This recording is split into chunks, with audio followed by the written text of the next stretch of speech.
Olá a todos, sejam bem-vindos mais uma vez ao meu canal.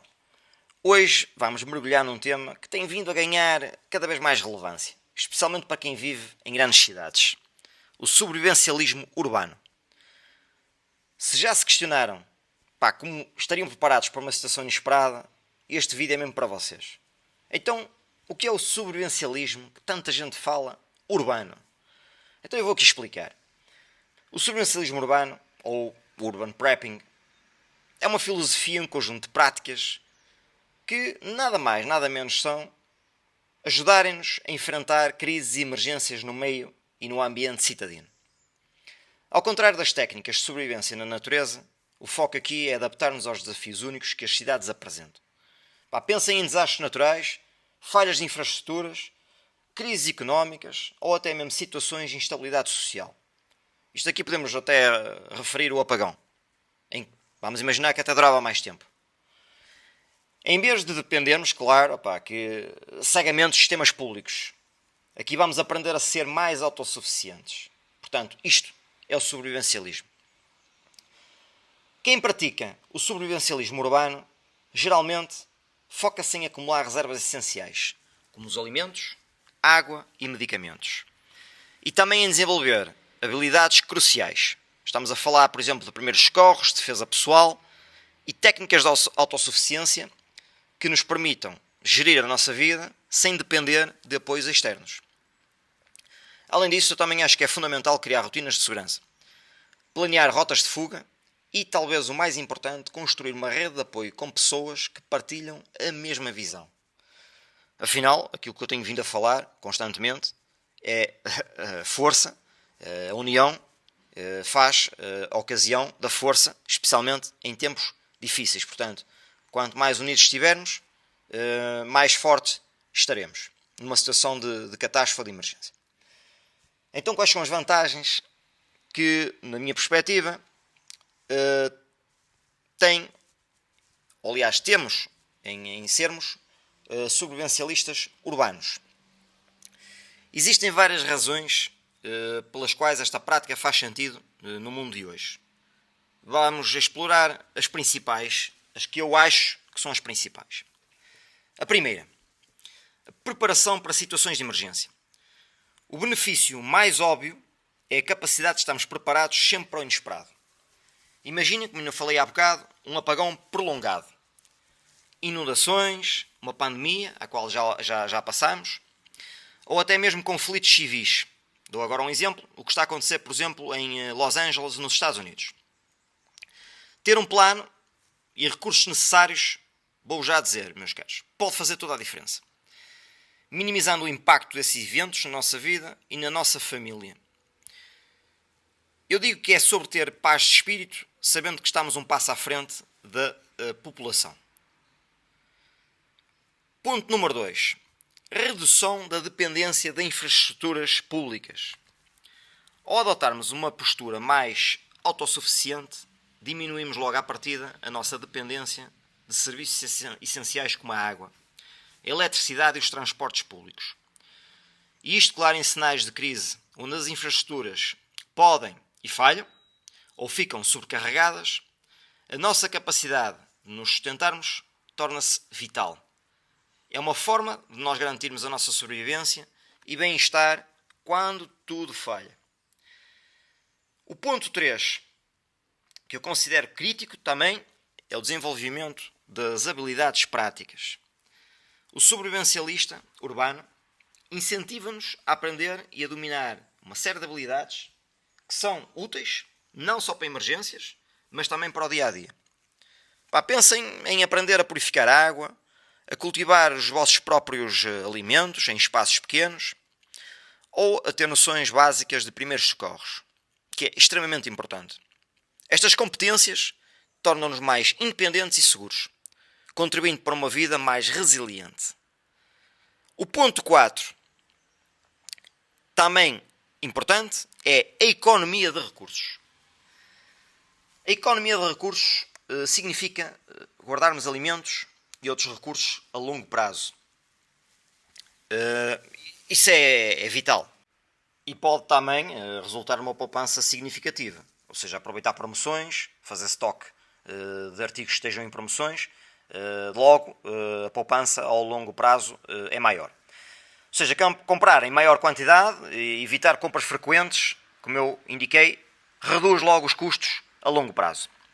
Além disso, se decidirem cultivar parte dos vossos alimentos, como eu, vão ter uma redução considerável nas despesas com frutas e vegetais. Quem tiver espaço e tiver um pouco de terra, aconselho a plantarem o máximo que puderem e aproveitar a terra ao máximo. Isso é uma estratégia inteligente para a vossa carteira e para a vossa segurança alimentar, até porque a comida ganha logo maior qualidade, livre de pesticidas e outros afins que são colocados na agricultura, que são nocivos para a nossa condição humana. Portanto, apesar de todas as vantagens, isto são as que eu considero, portanto, as mais importantes para o sobrevivencialismo urbano. Apesar de todas as vantagens, é importante também ser realista e reconhecer os desafios que o sobrevivencialismo urbano apresenta. O espaço limitado, que este é sem dúvida um dos maiores obstáculos, especialmente para quem vive em apartamentos.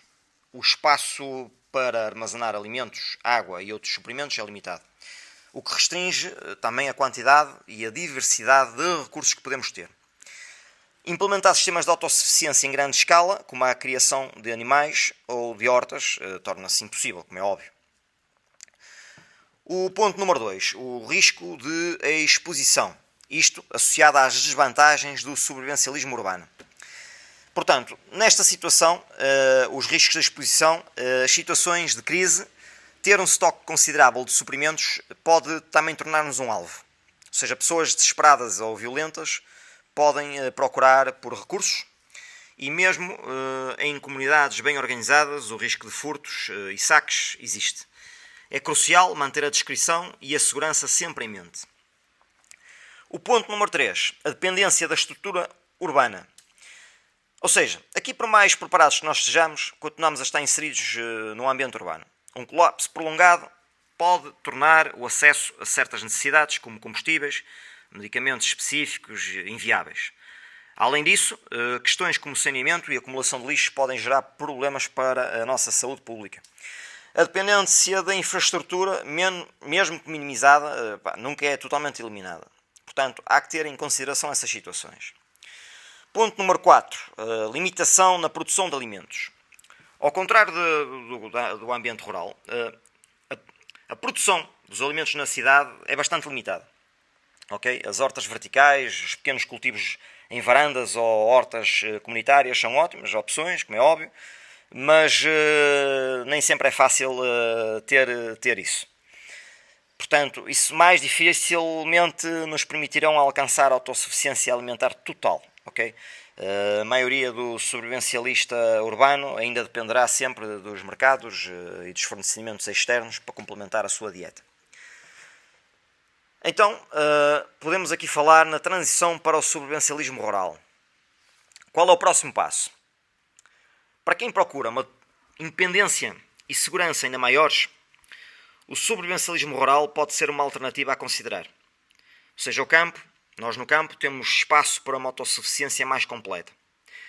Por isso é que cada vez mais pessoas estão a fugir para áreas rurais.